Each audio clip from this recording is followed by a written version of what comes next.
शांति।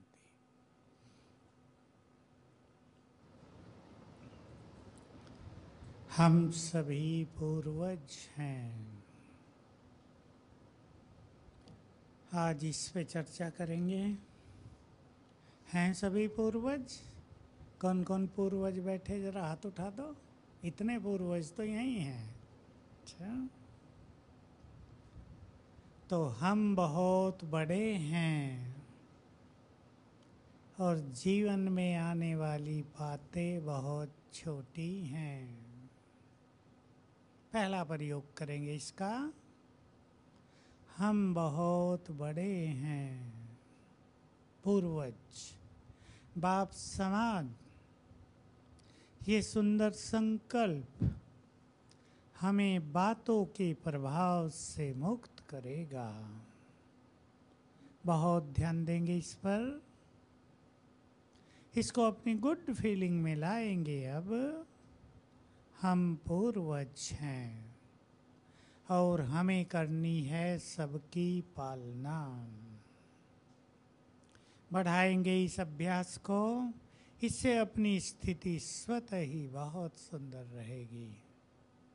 पूर्वजों के लिए जरूरी है। याद होगा आपको 1 मास पहले की मुरली। स्टॉक जमा करना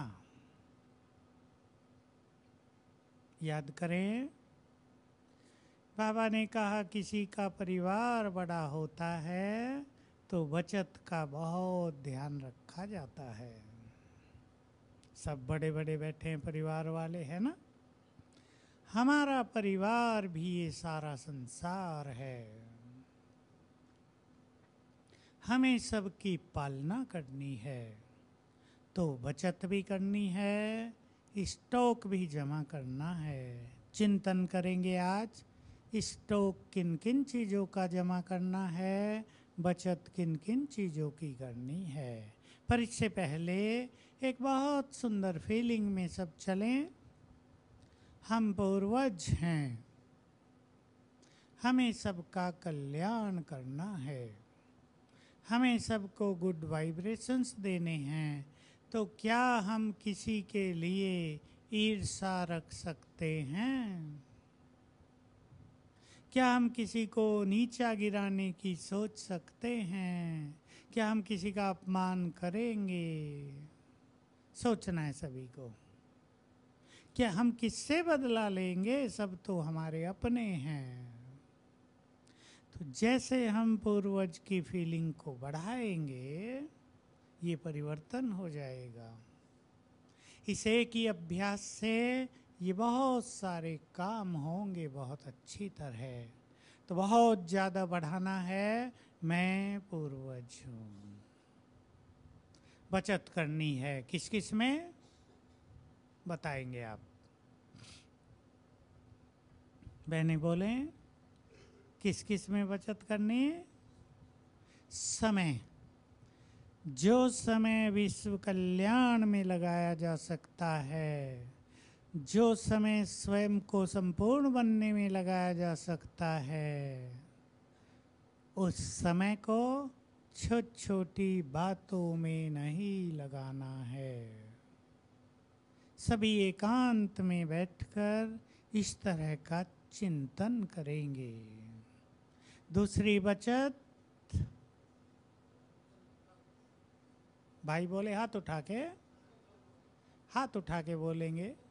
संकल्पों की बहुत बड़ा टॉपिक है। तीसरी बचत बोल की बचत। चौथी भी कोई बचत है? संकल्प, बोल और समय। सोचो और कोई भी बचत की जा सकती है? शक्तियों की, शक्तियों का स्टॉक जमा करना है। तो जैसे आज मुरली में था, तुम्हारी शक्तियाँ और समय तुम्हारे लिए न जा रहा हो। इसका अर्थ होता है, मान लो कोई परेशान हो गया किसी बात से, तो अंदर ही अंदर संघर्ष कर रही है आत्मा अपने को ठीक करने के लिए। तो शक्तियां स्वयं के प्रति खर्च हो रही हैं। तो हमें संकल्पों को भी बचाना है और बोल को भी बचाना है। बोल को जो बचाएंगे क्या फायदा होगा?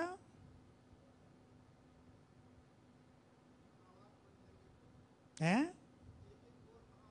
एक एक बोल महावाक्य बन जाएंगे। बहुत सुंदर। और आगे चलो। बोल को बचाने से मनुष्य का चिंतन बहुत महान हो जाता है। जो बहुत वाचा में रहते हैं उनका चिंतन महान होता ही नहीं।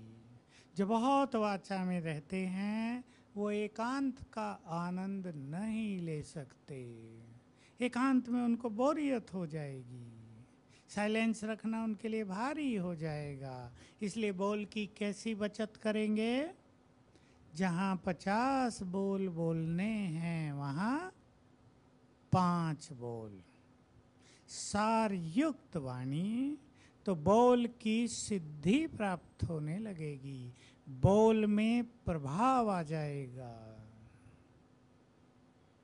जो लोग परिवार में रहने वाले ये शिकायत करते हैं कि हमारे बच्चे हमारी बात सुनते नहीं हैं, ध्यान देना है।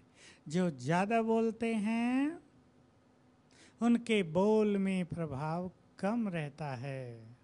जिनकी वाणी संयमित है उनके बोल बहुत प्रभावशाली होते हैं। टीचर बहनों को कोर्स देना है, कहीं भाषण करना है, कोर्स प्रभावकारी हो, भाषण बहुत इफेक्टिव हो जाए, इसके लिए जो जितने अंतर्मुखी होंगे उतने ही सफल होंगे। सारा दिन कोई बोलता हो फिर जाके किसी को कोर्स कराए तो सुनने वाले को अच्छा तो लगेगा लेकिन अंदर उतरेगा नहीं। संकल्पों की बचत, ये तो बहुत बड़ा टॉपिक है। ये तो अलग ही एक टॉपिक है। न जाने किस किस तरह के संकल्प मनुष्य को चलते हैं, उनको न चलने देना। ये बहुत बड़े ज्ञानी की पहचान है। सर्वश्रेष्ठ ज्ञानी वही है जो स्वयं को व्यर्थ और साधारण संकल्पों से ऊपर उठा ले। ठीक है? इन तीनों शक्तियों की विशेष रूप से बचत, समय भी शक्ति है, वाचा भी शक्ति है और संकल्प बहुत बड़ी शक्ति है। अब हमें स्टॉक जमा करने हैं। ऐसे 3-4 बातें उसमें निकाल दें। शक्तियों का स्टॉक जमा करना है। दूसरा बोलो, पीछे वाले बोल सकते हैं, जानते हैं आप सभी हैं? पुण्य कर्मों का स्टॉक भी जमा करना है। ठीक बात। बहनों की ओर से हैं?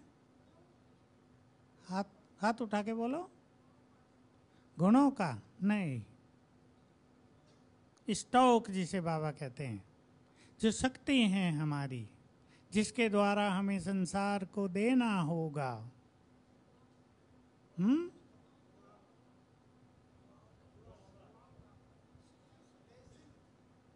दुआओं का स्टॉक जमा करना, ये भी ठीक है। और पवित्रता की शक्ति का 4 चीजें ले लें। पवित्रता की शक्ति, संकल्प शक्ति भी, दुआओं की शक्ति भी, 8 शक्तियां भी और पुण्यों की पूंजी भी। 5 हो गए? 5 हो गए? 6? 5 हो गए। इन सब का स्टॉक जमा करना है। पुण्यों का बल बहुत काम आता है। कहीं कहीं मैंने एक छोटा सा प्रयोग कराया। कोई व्यक्ति बहुत बीमार है, किसी को कहा जो बहुत पुण्य आत्मा है कि इसको अपना 8 दिन के पुण्य दान कर दो। योग भी किया है वो भी पुण्य है, कोई सेवा की है वो भी पुण्य है, प्योरिटी भी अपने में पुण्य है, कोई श्रेष्ठ कर्म किया हो वो भी। 8 दिन का इन्हें डोनेट कर दो, दान कर दो, बहुत बल मिल गया। शारीरिक बीमारियों को ठीक करने में बहुत बड़ी मदद हो गई। बहुत अच्छे अच्छे अनुभव इस तरह के लोगों के मिलते हैं। एक अनुभव और मैं सुनाता हूँ अभी अभी का। मैं एक जगह गया था, शायद पिछली बार मैंने सुनाया था, एक भाई को मस्से थे यहाँ बहुत। क्षमा याचना करने से बड़ी भयानक बीमारी ठीक हो गई। कुमार, यहाँ बहुत पीड़ा, 5 साल हो गए का, लाखों तो खर्च कर लिए और बहुत पीड़ा रहती थी। क्षमा याचना की, पता है ना किनसे? जिनको हमने द्वापर युग से कष्ट पहुंचाया है, हाथ जोड़कर मन ही मन क्षमा याचना कर ली, 15 दिन में ठीक हो गया। कोई मेडिसिन नहीं, कोई खर्च नहीं। ये बहुत ही सुंदर चीज़ें हैं जो हम सभी को याद रखनी चाहिए। अपने मन को शांत करने के लिए क्षमा याचना, क्षमादान, ये बहुत आवश्यक चीज़ है। इससे जीवन पर छाई हुई कई कालिमाएं, काले बादल नष्ट हो जाते हैं। अब हमें शक्तियां जमा करनी है। क्या करेंगे? शक्तियां नष्ट होती हैं मनुष्य की व्यर्थ सोचने से। शक्तियां नष्ट होती हैं शक्तियों का मिसयूज करने से। ये बहुत इम्पोर्टेंट बात है। हमें शक्तियां जमा करनी हैं तो बहुत अच्छा अभ्यास करेंगे मास्टर सर्वशक्तिवान का, स्वराज्य अधिकारी का और योग युक्त होने का। जितना हम योग में शरीरी होते हैं, शरीरी होते ही बहुत सारे व्यर्थ संकल्प समाप्त हो जाते हैं।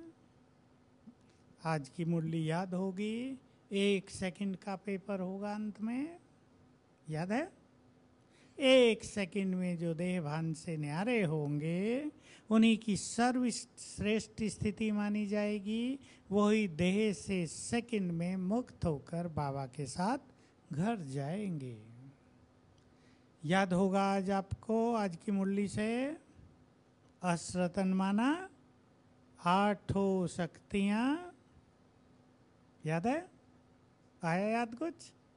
8 शक्तियाँ जीवन में नेचुरल प्रैक्टिकल काम करती रहें। ये नहीं कोई बात आ गई, सहन नहीं हो रहा है, फिर सहन किया। अश्रतन माना नेचुरल सहन करते रहेंगे, उन्हें पता भी नहीं चलेगा कि वो कुछ सहन कर रहे हैं। सहन कर रहे हैं इस फीलिंग से भी परे, आनंद में। समस्या आ गई, उनको फेस करना है, सहज रूप से फेस करेंगे। सहज रूप से फेस करने का अर्थ है संकल्प नहीं चलेंगे, डिस्टरबेंस नहीं होगा, मन परेशान नहीं होगा। 8 शक्तियाँ ऐसे निर्णय, परफेक्ट निर्णय स्वतः ही होते रहेंगे। सोचना नहीं पड़ेगा ज़्यादा, ये करूं या ये। जो निर्णय होगा वो परफेक्ट होगा। परखने का काम ऑटोमेटिक होता रहेगा, मनुष्यों को सहज ही परख सकेंगे। तो 8 शक्तियाँ नेचुरल रूप से काम करेंगी। जिनके पास जिस शक्ति की भी कमी हो, मान लो किसी के पास सहन शक्ति नहीं है, गर्मी पड़ रही है, सहन नहीं हो रहा, परेशान हो रहे हैं, गर्मी कम परेशानी ज़्यादा, मन ज़्यादा गर्म हो गया, क्या होगा? सूक्ष्म शक्तियाँ नष्ट होती रहेंगी। तो सर्दी गर्मी को भी सहन करना होता है, प्रकृति के भिन्न भिन्न प्रकोपों को भी सहन करना है। आज भी थी प्रकृति कुछ बात, शायद वरदान में थी, बहुत अच्छी वो बात है। स्वयं को प्रकृति के मालिक समझकर चलेंगे तो सभी परिस्थितियाँ सहज ही पार हो जाएंगी। अब के प्रकृति के प्रकोप तो कुछ भी नहीं है। क्या करेगी प्रकृति? तूफान। ऐसा लगेगा प्रकृति के इस क्रोध में सारा संसार नष्ट हो जाएगा जलकर। कभी तेज आंधियां, देखो कल परसों दिल्ली में आंधी आई, कितना नुकसान हो गया फटाफट। हम दिल्ली में ही थे तब स्टेशन पे, बहुत तेज थी। लेकिन पॉजिटिव पहलू भी हुआ, उससे पहले बहुत गर्मी थी 4 बजे और 4:30 बजे ठंडा हो गया, ये फायदा भी हुआ। तो हम प्रकृति के मालिक हैं। इस अभ्यास को बहुत बढ़ाना है, सबको याद रखना है। दैहिक दृष्टि होने से शक्तियां नष्ट होती हैं। कल की सवेरे की मुरली में बहुत अच्छी बात थी, जो पवित्र बनते हैं वो याद करो, को पहुंचो कल सवेरे, नमन करने योग्य हैं, नमस्ते किया जाता है उन्हें। पवित्रता बहुत बड़ी चीज है। बाबा को तो कशिश करती हैं वो आत्माएं, लेकिन सारा संसार भी उन्हें नमन करेगा। जिनकी प्योरिटी बहुत अच्छी हो जाएगी, सारा संसार उन्हें मान्यता देगा आने वाले समय में। तो हम प्योरिटी का बल भी बढ़ाते चलें, योग से और स्वमान से शक्तियां भी बढ़ाते चलें। दुआएं कैसे बढ़ेंगी? बोलो, सब दुआएं दें हमें, हैं? सुख देने से, दूसरों को मदद करने से, ऐसे कार्य करने से जो दूसरों की आशीर्वाद मिलती रहे बिना मांगे, मन से शुभ भावनाएं निकलती रहें सबके। और अब तो विशेष रूप से हमें मिलती है किसकी दुआ? स्वयं भगवान की। 2 हैं हमारे पीछे, 2 इंजन, स्वयं शिव बाबा, साथ में ब्रह्मा बाबा। और भी बहुत महान आत्माएं हैं। हमारा संगठन भी तो महान आत्माओं का है ना, बड़ी बड़ी दादियाँ भी हैं और भी बड़ी महान आत्माएं हैं। वो सब जिन्हें दुआएं देंगे वो फटाफट समस्याओं से भी बाहर आएंगे। विघ्न उनको ज़्यादा परेशान नहीं करेंगे। दुआओं का बल बहुत बड़ा काम करता है। और बद्दुआओं का बल,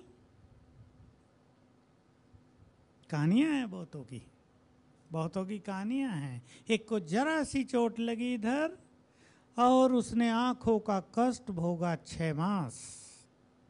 सच्ची घटना है। कष्ट भी ऐसा वैसा नहीं, आंखों का कष्ट तड़फाने वाला। सब देखते थे उसको और सब जानते थे इसकी दुआओं का खाता अच्छा नहीं है। हाथ में, उसी के हाथ में जरा सी चोट लगी और बड़ा कष्ट भोगा उसने 3-4 मास। कुछ भी नहीं होता, जरा सा क्रैक हो प्लास्टर चढ़ा देते हैं, ठीक हो जाता है। लेकिन उसने बड़ा कष्ट भोगा, रात को भी वो कराता था, पीड़ा होती थी।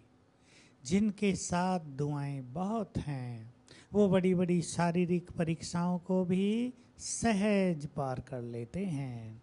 और जिन्होंने दुआएं नहीं ली, श्राप लिया है, उनको कांटा भी लग जाएगा तो भयानक रोग बन जाता है।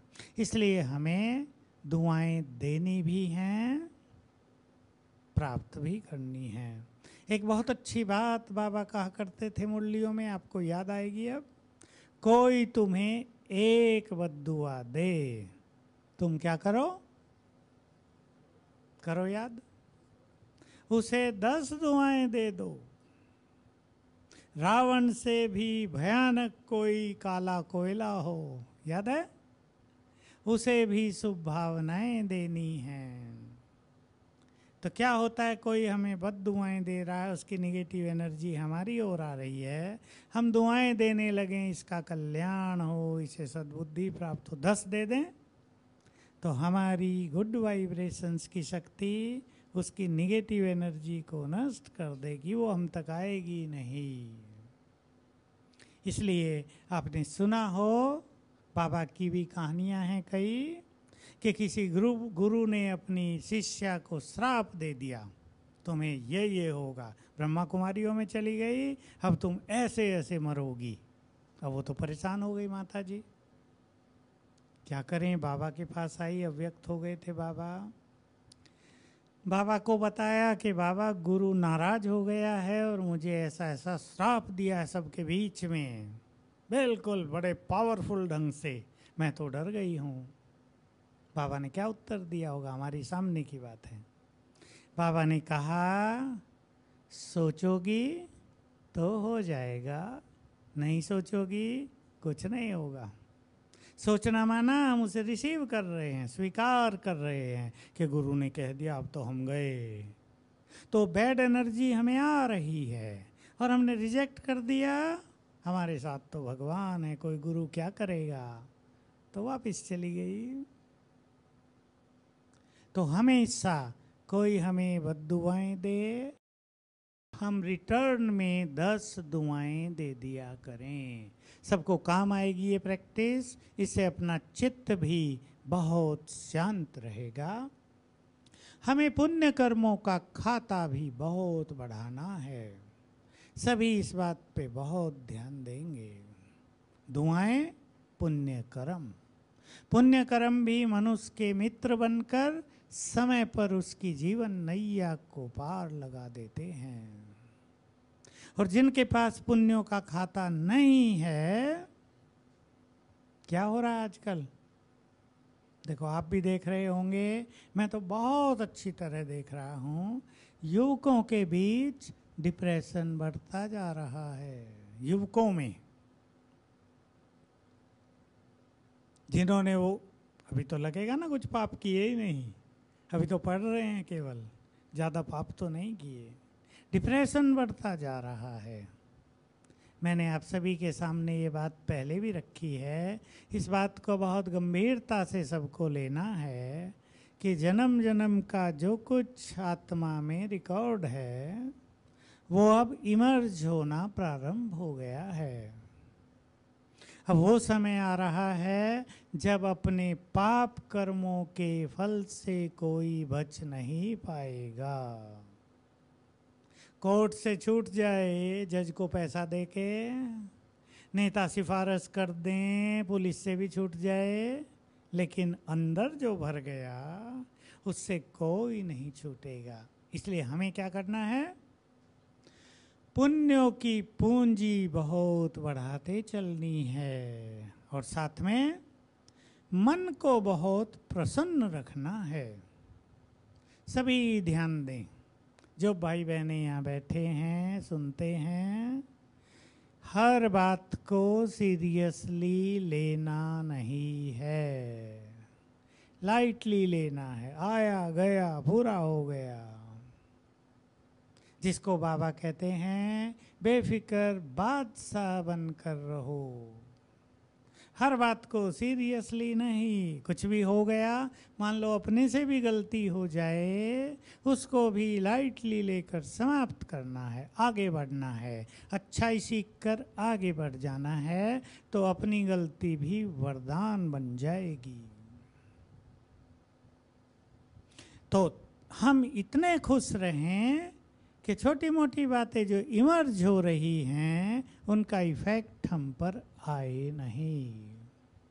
सभी ध्यान देंगे, हम पूर्वज हैं, हमें अपना स्टॉक बहुत ज़्यादा जमा करना है।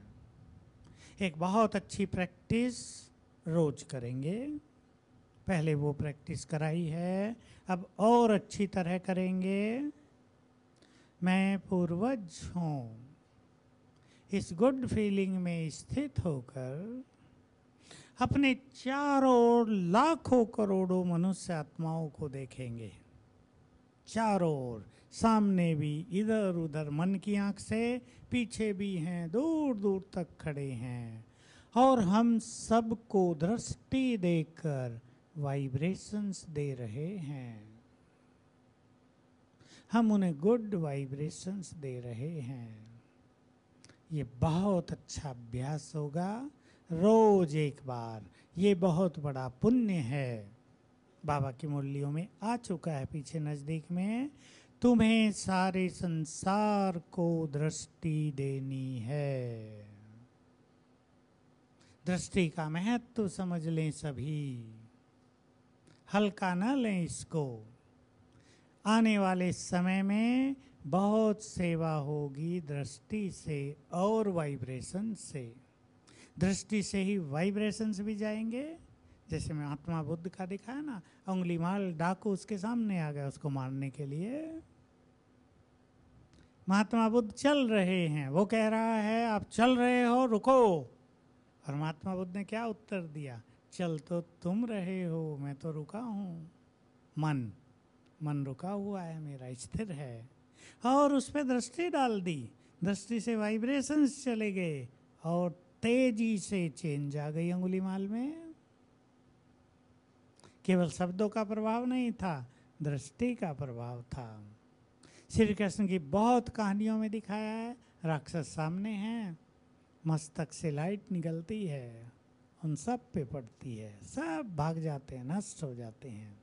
हमें भी बहुत बड़ी सेवा दृष्टि और वाइब्रेशन से करनी है।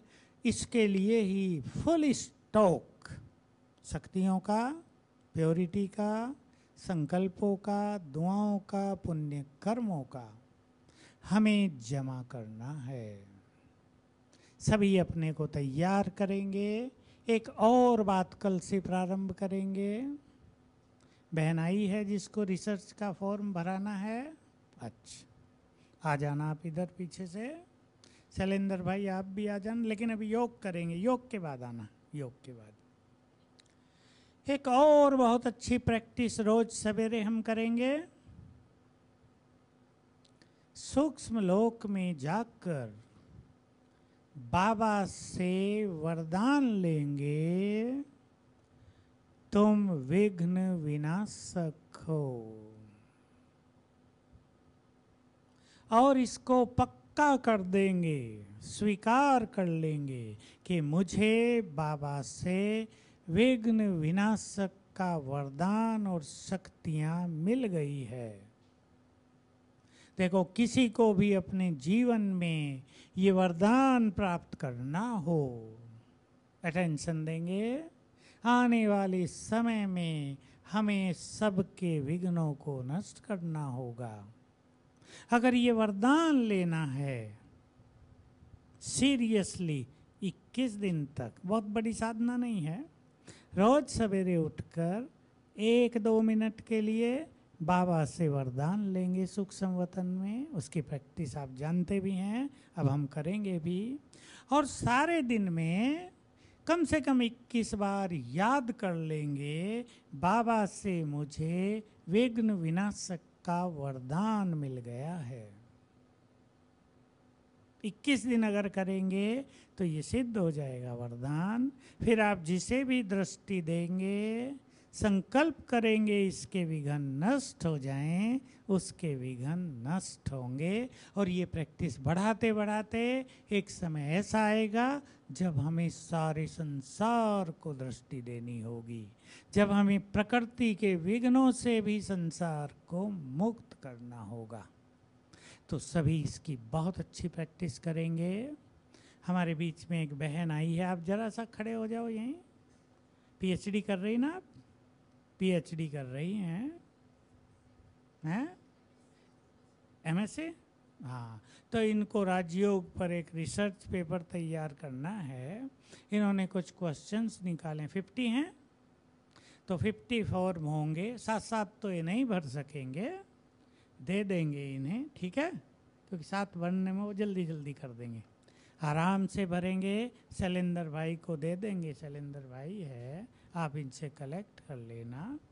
तो अब हम 50 फार्म हैं और फार्म वही लेंगे, इंग्लिश में ही होंगे ना, हिंदी में नहीं है। इसलिए जो इंग्लिश जानते हैं और उसको भरेंगे। बहुत अच्छा राजयोग से क्या क्या फ़ायदे होते हैं वो है, आप उसमें टिक करेंगे। 4-4 बातें हैं, एक पे टिक करनी है, तो उसको आप भरेंगे। इनको ये काम आएगा, मदद होगी और अपना ये कार्य फिर रिसर्च में आगे बढ़ता है। अब हम 10 मिनट बहुत पावरफुल योग करेंगे और अभ्यास इस वरदान को लेने से ही शुरू करते हैं। चलेंगे सभी अपने को फील करें एक सेकंड में। मैं सूक्ष्म लोक में हूँ, आकाश के पार।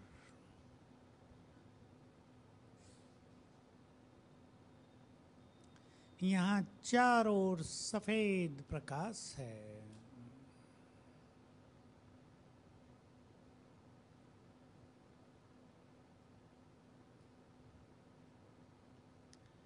ये फरिश्तों की दुनिया है।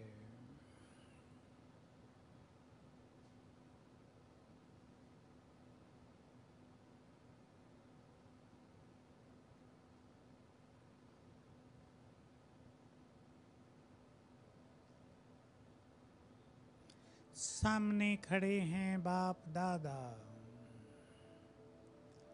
मस्तक में महाज्योति।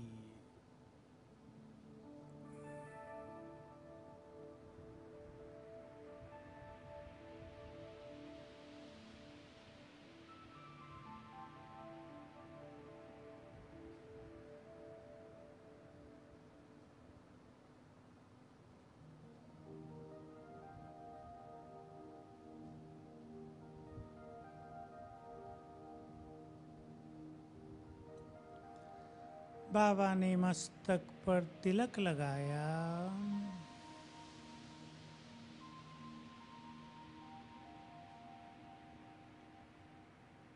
और वरदान दिया, बच्चे विघ्न विनाशक भव।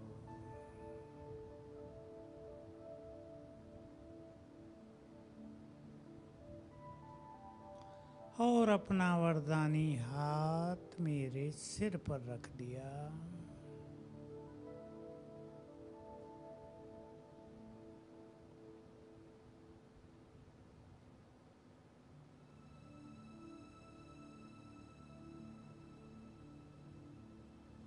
इस वरदान को स्वीकार कर लें। स्वयं परम सद्गुरु ने,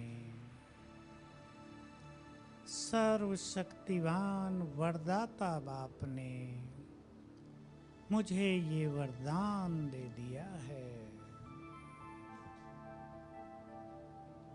अब ये वरदान मेरे पास है।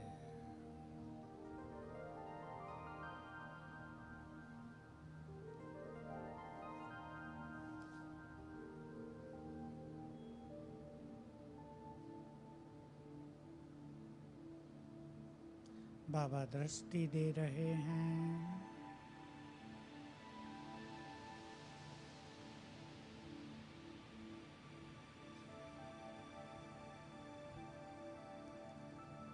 दृष्टि लेते लेते मैं आत्मा उड़कर चली गई बाबा के पास, परम धाम में। मैं बाप समान हूँ, निराकार हूँ।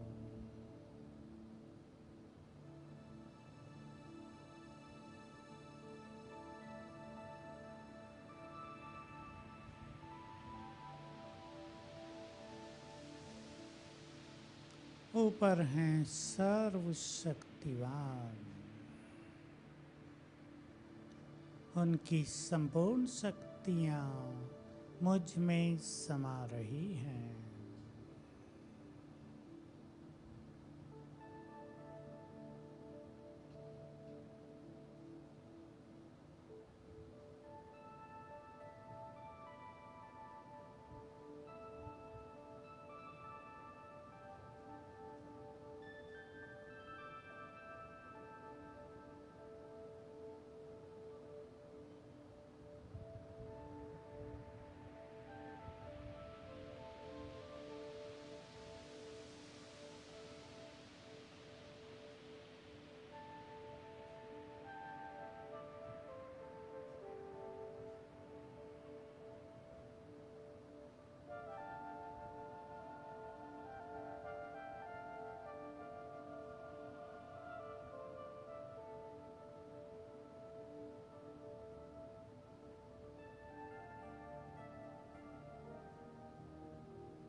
परमात्म शक्तियों से संपन्न होकर मैं आत्मा नीचे आती हूँ।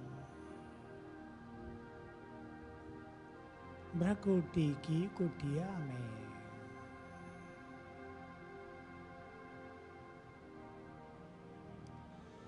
मुझसे शक्तियों की किरणें चारों ओर फैल रही हैं।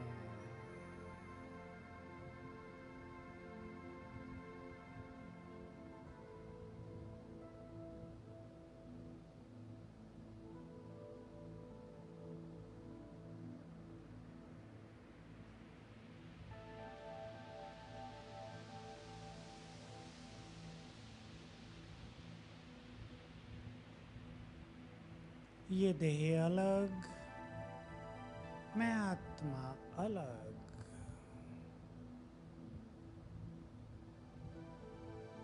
मैं स्वराज्याधिकारी हूँ। मस्तक सिंहासन पर विराजमान हूँ।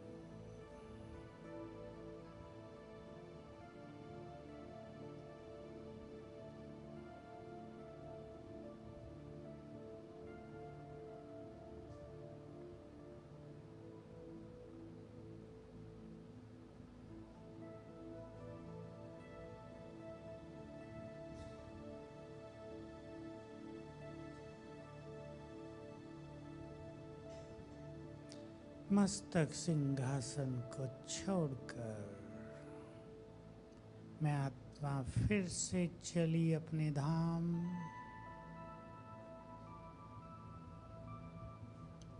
डीप साइलेंस में शांति के सागर की किरणों में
स्वयं में शांति भरकर मैं आत्मा वापिस देह में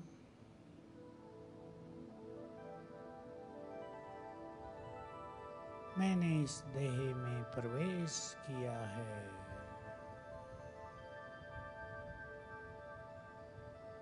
मैं शांत हूँ।